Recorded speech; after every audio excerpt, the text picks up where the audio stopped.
In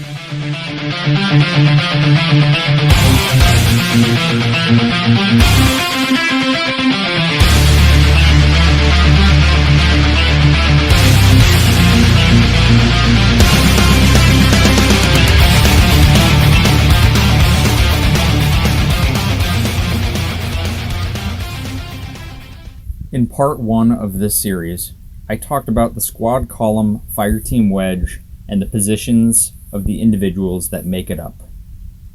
In this video, I'm going to be discussing the modified wedge, its purpose, and then some practical application of using this formation.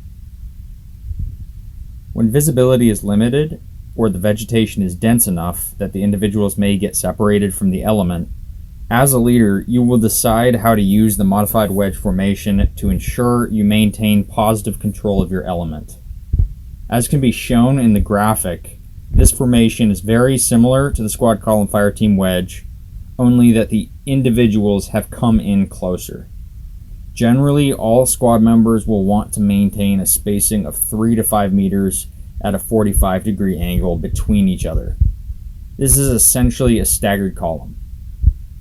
This formation still has flexibility that the squad column fireteam wedge has, in that there is an equal distribution of men, weapons, and equipment on both flanks, so that in the event the squad receives contact from either side, they will be able to react equally, regardless of which side that they're attacked from. As I said in this previous video, the squad column fireteam wedge is the ideal formation to travel in. However, the situation is often never ideal, and a positive control of the element must be maintained. When I went to Ranger School in the summer, the vegetation was extremely thick, so realistically we traveled in the modified wedge formation most of the time.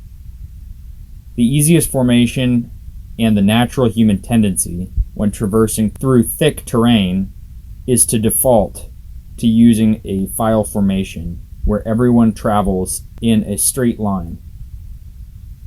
While the modified wedge is not as secure as the squad column fireteam wedge, it provides more security and spacing than if the squad were to stay in a file formation.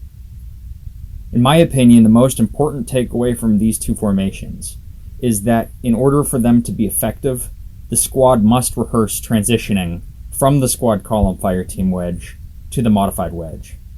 It is a pretty simple concept.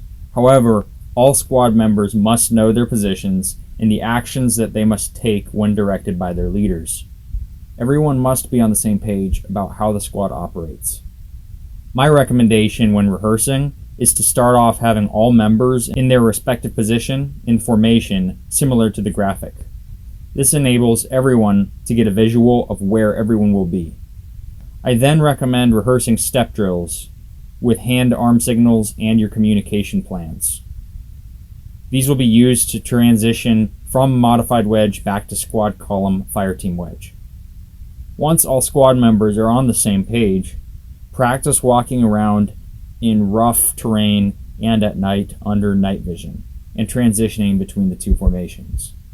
The better rehearsed your squad is in these basics, the better you will perform on mission.